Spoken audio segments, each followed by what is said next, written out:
nyatek Sri Tanjung. Nggih kersane kula anu siarke nggih. Monggo. Duduk, duduk.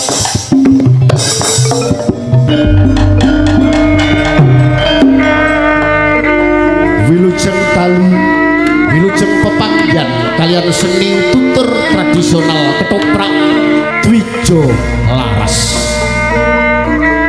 Sangat kelenggan dalu mangki kepareng hamba parlampan kanthi ira-iraan Sri Tanjung. Dening para paraga ingkang hangaya jejiban ing kelenggan dalu mangki Sri Tanjung katindakaken dening Mbak Eni Sulestyo Budi Ningsih Rahayuwati. Kaya gogon malah ngene. Piye to? Wonten iki.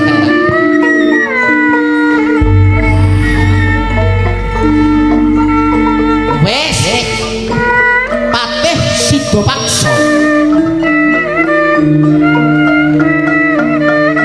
Dalu punika katindakaken dening kula piyambak Cak Yuda. Saking mentok. Sila Hadi Krama dalu mangke dapuk dening Ki Anom Wijotako.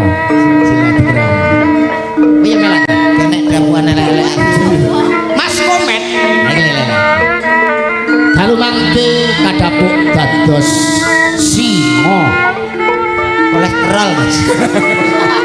Patih Sidapaksa sagung para tamu kados pundi babaring cariyos ing kelenggan dalu mangke wasana wilujeng hampir sani kantos purnaning adicara.